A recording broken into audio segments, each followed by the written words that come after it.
Bathani Khlaijakkha Samungo Khlana Thangtaniwo Kebing Jagi Kifili Fekya Barjaw Tongnai MLA Patimu Komolpur Bakhakste Bad Bangladesh Ha Ari Gram Chondon Nogor Ha Ari Hatiwo Shawimanka O Hatiwo Samungni Kesekireng Eba Raja Chayatwi Samung Khlaijakkha Tongo Obahe Kokshilcha Mungmane Surma constituency ni MLA Swapna Das Logiwo Bakhakste Tang Thangtei Koktuma Thunarungotui Thangmani Phiaba Ara Thangre Ha Ari Murungnai Commandant ni Kaham Tongmu Manya Engai Chiri Naya Karino Kifli Phane Nangkha O Patimungno Kitingai Khadumung Jolimung Phunoka MLA Swapna Das Pal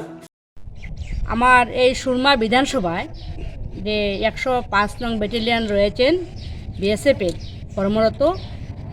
সেই জায়গার অপর পাশে রয়েছে আমাদের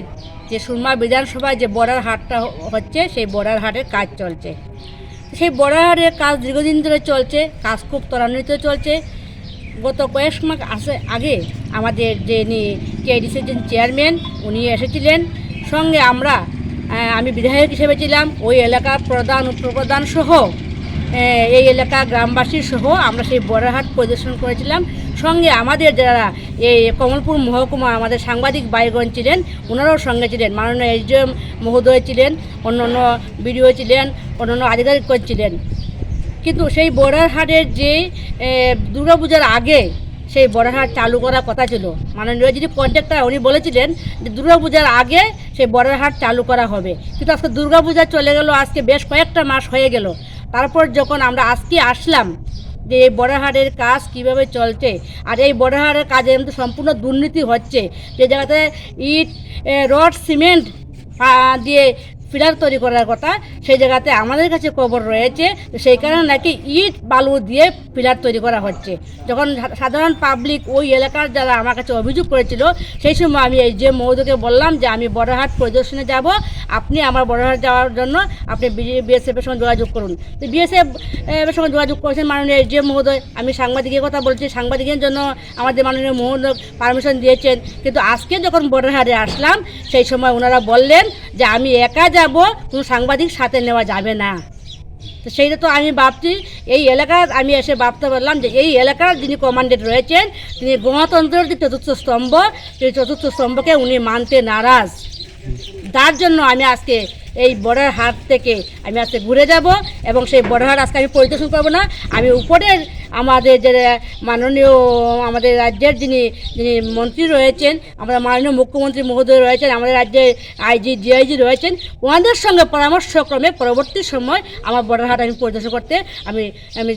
আমি যাব এবং পরিদর্শন করব কারণ এইভাবে ওনাদের যে সেই রকম কাজ এটাকে আমি সম্পূর্ণভাবে আমি বলতে গেলে আমি আজকে ওদেরকে মানে কি বলবো সেটা বলার মতো রয়েছেন প্রায় 165 পরিবার কৃষক রয়েছেন যাদের জমি কারাতারের বেড়ার ওপারে রয়েছে টাকার কারণে এই যারা কৃষিজীবী যারা রয়েছেন তাদের যে গরুগুলা সেই গরুগুলা ওনারা ওপারে নিতে দেন না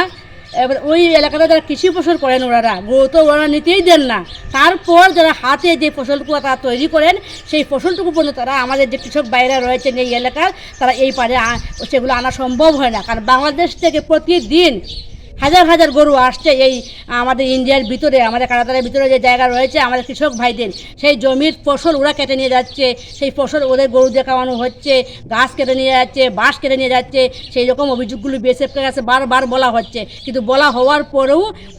কয়েকটা মিটিং হয়েছিল কিন্তু সেইখানে ওদের কোনো ভূমিকা নেই যার কারণে আজকে আমার এই এলাকার যারা কৃষক ভাইরা রয়েছেন সেই বিষয়টুকু আমাদের SDM DM সবাই জানেন বিষয়গুলো কিন্তু আজকে পর্যন্ত সেই ক্ষেত্রে ওনারা কোনো সুরাহার পথে ওনারা বসতে রাজি নন আর আজকে আমার এই এলাকার যে 165 জন কৃষক পরিবার ওনারা আজকে বলতে গেলে খুব অসহায় হয়ে ওনারা পড়ে রয়েছেন আমি সোনারায়ের বাসিন্দা আমাদের যে এই তারবার ওই পার যে আমাদের ইন্ডিয়ার যে জমিন এই জমিনের মধ্যে বাংলাদেশি গরু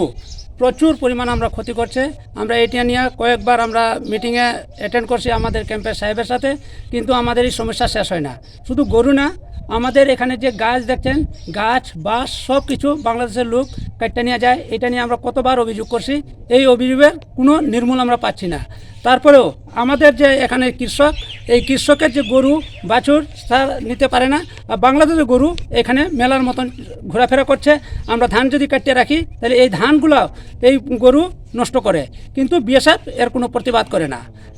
আমরা চাই যে আমাদের এলাকার যে কৃষকের কীভাবে সুষ্ঠু এবং সুন্দরভাবে যে খেতি এবং ক্ষেত কৃষি করে তারা ফসলটা সুন্দরভাবে আমাদের আনতে পারে। তাই আমরা আজকে এইখানে বিধায়ক মহোদয়ের সাথে আমরা একত্রে মিলিত হয়েছি এবং আমাদের এই সমস্যাগুলো আমরা বিধায়ক মহোদয়কে যখন দিয়েছি, বিধায়ক মহোদয় আমাদের সাহায্যের জন্য আজকে এসেছিলেন। কিন্তু বিএসএফের যে আইনের যে ফাঁক বা আইনের যে ধারা অনুসারে ওনারা আজকে মিডিয়াকে এন্ট্রি করতে দেয় না। এই কারণেই আমরা আজকে আমাদের যে ম্যাডামের সাথে আমরাও আজকে এখান থেকে ব্যাক করে চলে যাব। আমরা বাংলাদেশ আজ বাজারহাট পরিদর্শন করা হবে না।